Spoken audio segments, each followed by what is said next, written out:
안녕하십니까. 세진양동 컨설팅 김기룡 소장입니다. 이 강의에서는 이유모돈과 임신돈의 사료급여 관리에 대해서 말씀드리도록 하겠습니다. 요즘 다산적 모돈이 대세를 이루고 있는데 이 다산적 모돈의 관리에 대해서 어떻게 관리할 것인가 상당히 많은 고민이 필요한 것 중에 하나입니다. 그래서 다산적 모돈은 우리 예전의 사료급여 방법하고 완전히 다른 사료급여 방법이 있습니다. 그래서 유럽에서는 이 다산적 모돈의 사료급여를 어떻게 하고 있는가, 또 우리가 가져가야 될 사료급여 관리 기준은 어떤 것인가 한번 생각해 보도록 하겠습니다. 그래서 임신돈 관리는 우리가 회전율을 어떻게 높일 것인가, 그 다음에 분만율을 어떻게 높일 것인가, 이러한 것을 우리가 한번 생각해 봐야 될 부분 중에 하나입니다. 그래서 이러한 관리에 대해서 우리가 한번 생각해 보도록 하겠습니다. 자, 그래서 우리가 첫 번째 이유모돈 관리입니다. 즉 분만하고 나서 이웃에서 넘어온 모돈을 어떻게 관리할 것인가 우리가 필요로 하는 것 중에 하나입니다. 그래서 매주 목요일 오전에 모돈을 이웃시키고 자돈을 동시에 전출시킵니다. 그래서 올인 올아웃이 될 수 있도록 우리가 관리를 해줘야 되겠죠. 그 다음에 이웃이 체평점이 2.5 되게 하라는 거죠. 아까 2.5 있을 때 등지방 두께가 18.43mm 가장 좋은 등지방 두께입니다.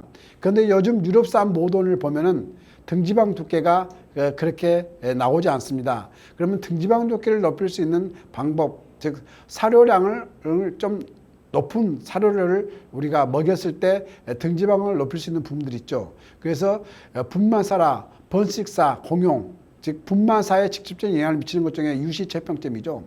그 다음에 이러한 특이사항을 우리가 분만사에서 인수인계에서 넘어온 것이 바로 이유시 관리입니다. 그래서 이유모돈에 대해서 우리가 관리를 해줘야 되고, 그래서 이유모돈은 소프트웨어 수용하고 비타민 제제, 즉 비타민 E 등 이런 것을 주사해줘라 또는 먹여줘라 그렇습니다. 그래서 허약한 이유모돈이 왔을 때 우리가 철이나 아연 등 미네랄을 먹이라고 합니다. 즉 철은 우리가 유전력을 보존시키고, 그 다음에 아연은 우리가 자궁 내막의 건전성을 유지시켜 줍니다. 그래서 철하고 아연은 굉장히 중요합니다.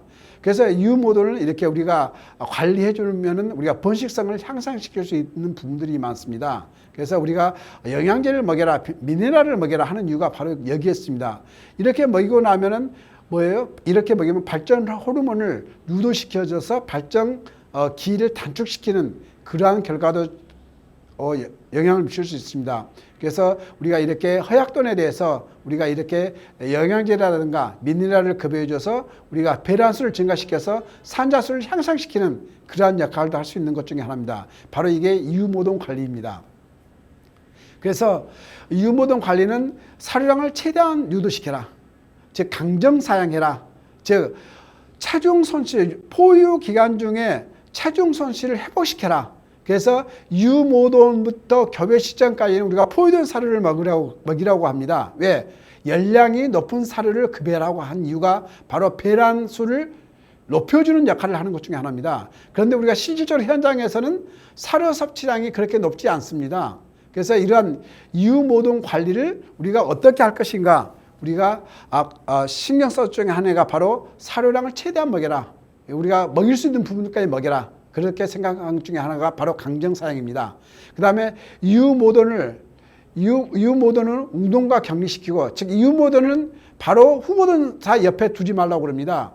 왜? 강발정을 유도시키기 위해서는 이유시키고 나서 3일 정도 지난 다음에 웅돈하고 접촉시켜야 발정이 강하게 들어옵니다. 그렇지 않고 바로 우리가 보면은 수톨에 수용하는 경우는 웅돈 있는 데다가 수톨 옆에다가 웅돈 옆에다가 이유모돈을 수용하는 경우가 있는데 그럴 경우에 발정을 강하게 유도시키지 못합니다. 그래서 3일 후에 강하게 웅돈을 접촉시켜서 우리가 발정을 유도시켜라, 그렇게 합니다. 그래서 발정 유도는 이후 3일령 이후에 웅돈을 접촉시키는데 이때 유도를 해라. 그 다음에 이후 4일령 이후부터는 오전 오후 웅돈을 접촉시켜라. 즉 접촉시킬 때 15분 이상이 되게끔 접촉시키라는 거죠. 그래서 월요일 오전 중으로 교배 계획을 수립하고 교배 웅돈 선정 및 정액 주문량 등을 우리가 점검해야 될 부분 중에 하나입니다. 바로 이유모동 관리입니다.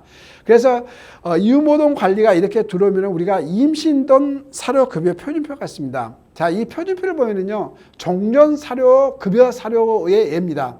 즉 다산적 모돈도 이렇게 하는 경우가 종종 있습니다. 그래서 우리가 이후에서 교배까지는 열량이 높은 포유든 사료를 급여해야 되겠죠. 자, 그 다음에 우리가 이후에서 교배까지는 즉 30일 임신 정기구간에 우리가 절대 안정기라고 해서 이때 조명을 준다든가, 즉 1일 356수의 밝기로 조명을 주는 거죠. 이것은 배란수를 향상시켜서 산자수를 높게 나오게 하는 역할을 해주는 거죠.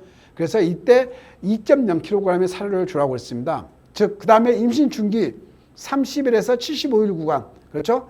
이때는 체평점 관리기라겠죠. 그래서 사료 급여량을 주 1회 조절해라. 그렇죠? 과비돈을 만들지 말아라.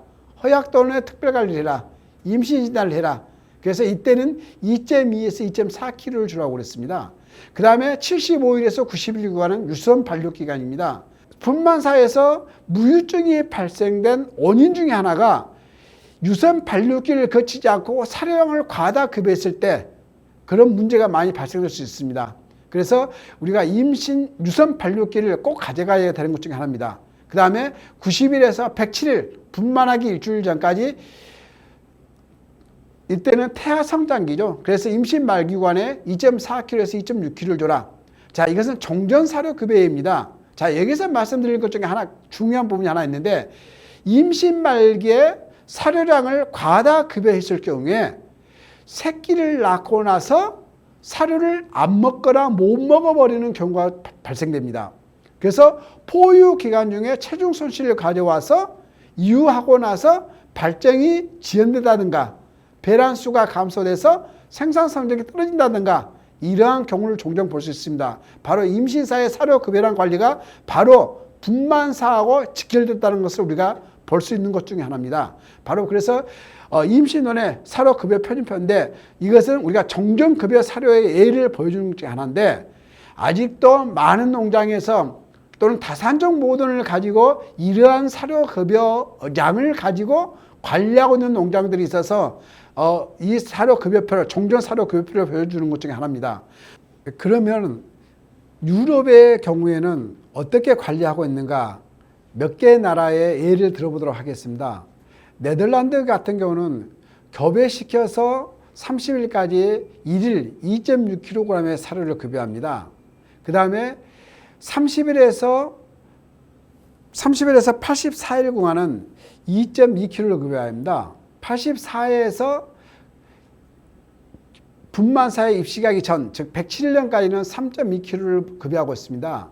이것은 임신원의 사료 급여 표준표인데, 즉 1단계에서 배아 생존율, 즉 태반의 성장을 도와주기 위해서, 즉 우리가 임신 전기관에는 예전에는 착상하는 시기 이래 가지고 사료 급여량을 줄였는데, 요즘은 자돈의 포유 자돈의 균일도, 즉 새끼를 분만했을 때 새끼 체중의 균일도가 이 임신 전기관에 우리가 관리가 이루어진다고 합니다. 그래서 임신 전기관의 사료량을 높이 준 이유도 여기 있습니다. 그런데 초기에 사료량이 많으면은 배 폐사율이 증가합니다. 그래서 유지 요구량의 1.5 정도만 줘야 되는데, 더 많이 줬을 때는 배아 사망이 이루어지는 경우도 종종 있습니다.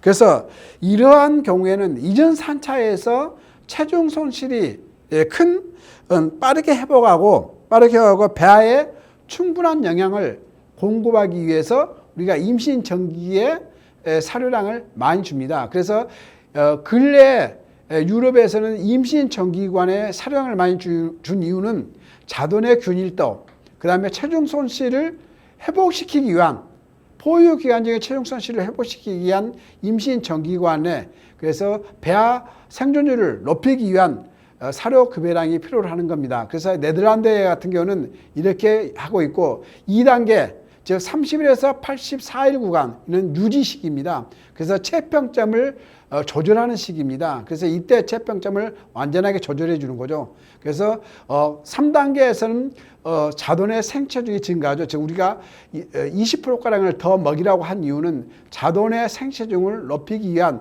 관리가 이루어집니다. 그래서 이 부분에서 조심해야 될 부분이 바로 임신 말기의 사료급여량 관리입니다. 그래서 네덜란드의 임신돈 사료급여 관리는 이렇게 이루어지고 있습니다. 자, 덴마크 덴브레드 같은 경우는 상당한 사료급여량을 주고 있습니다. 그래서 덴마크 같은 경우는 교배에서 30일 구간에 약 3.0kg의 사료를 주고 있습니다.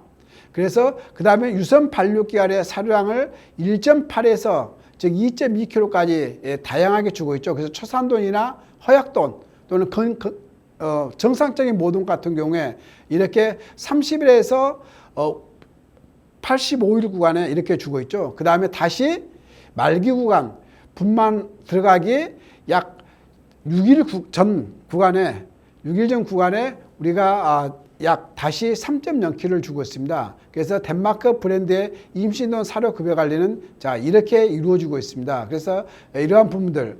그 다음에 이제 프랑스 같은 경우에는 교배에서 7일까지는 사료량이 떨어집니다. 떨어지다가 다시 임신 정기구간 즉 30일에서 교배 5일 7일에서 28일 구간에 사료량을 늘려주는 거죠. 2.6에서 3.3kg.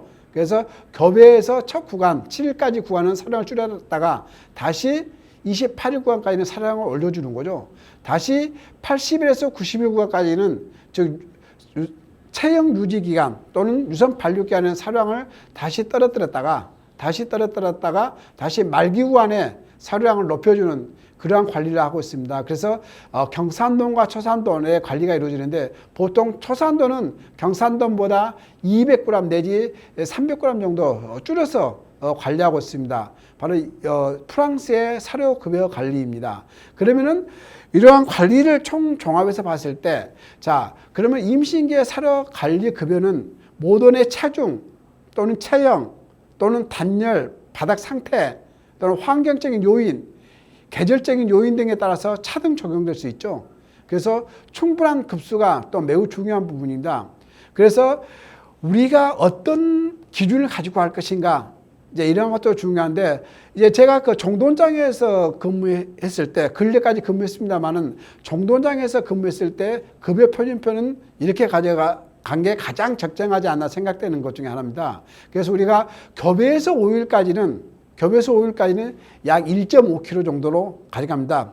그 다음에 5일에서 30일 구간까지는 평균 2.6kg, 즉 2.3에서 2.8kg 나오는데, 물론 과위 모든에 따라서 또는 유축돈 모든에 따라서 틀려지겠지만 평균적으로 2.6kg 정도 가져갔거든요. 자, 30일에서 60일 구간, 체형 관리 구간입니다. 체형 관리 구간에, 즉 바디 컨디션 관리 구간에 사료량, 즉 모돈의 체형에 따라서 사료량을 늘려준다든가 이렇게 낮춘다든가 이러한 체형 관리 구간을 가져가는 거죠. 그 다음에 60일에서 90일 구간이죠. 60에서 90일 구간은 유선 반육기로 가져갔습니다. 이때 사료량은 다시 2.0kg로 떨어뜨려 주는 거거든요. 즉 유선 반육기. 자, 90일에서 108일 구간. 이때는 평균적으로 3.0kg. 임신돈 사료 급여 관리는 우리가 기준을 정할 때 임신 정기 구간 30일까지는 2.6kg. 그 다음에 30일에서 60일 구간, 체형 관리 기간, 60일에서 90일 구간은 2.0kg. 또는 90일에서 107일 구간은 다시 3.0kg. 이렇게 관리가 했을 때 임신기의 사료 급여 관리가 가장 적정하지 않나 생각되는 것 중에 하나입니다. 물론 농장의 여러 가지 상황에 따라서 변화는 될 수 있습니다. 또는 모돈의 체형에 따라서 여러 가지 변화가 이루어질 수 있습니다. 그래서 이러한 임신기의 사료급여 관리를 우리가 어떤 기준을 잡고 거기에 따라서 약간의 변화를 주는 것도 괜찮지 않나 생각됩니다. 그래서 임신돈의 사료급여 관리를 말씀드린 것 중에 하나입니다. 그래서 다산모돈의 권장 사료급여 프로그램입니다. 그래서 최근 국내에서도 산자 수와 이주두 수가 상당히 증가되어 있습니다. 그래서 전통적인 3단계 증량 프로그램은 초기에 소량 줬다가 중기에 증량했다가 말기에 다량 급여해서 초기부터 적극적으로 증량하는 거죠. 그래서 다산적 모드는 초기에 사료량을 많이 늘려줬다가 그 다음에 다시 유선 발육기나 체형 관리기에 변화를 주는 거죠. 그래서 이렇게 프로그램으로 점점 바뀌고 있다는 것을 보여드린 것 중에 하나입니다. 그래서 다산 모던의 곤장 사료 급여 프로그램입니다. 그래서 11 내지 12도 이후로 허약해진 모던의 체력을 극복하고 그 다음에 책상과 채미 감소로 인해서 초기 사주가는 적극적인 증량을 권장하고 있습니다. 이 프로그램으로 임신 중기 즉 60일년까지는 체형 관리 즉 BCS 관리를 마무리하고 60일에서 95일년까지 유선 발육기를 길게 가져가는 거죠. 그 다음에 말기에도 우리가 사료량을 올려주는데 무리하게 증량을 하지 말라는 것을 권장하고 있습니다. 즉 말기에 사료량 증량을 많이 했을 경우에 생시체중이 커진다고 생각하는데 그렇지 않습니다. 말기에 많은 증량이 생시체중에 크게 영향을 주지 않는다는 거죠. 물론 영향을 줍니다.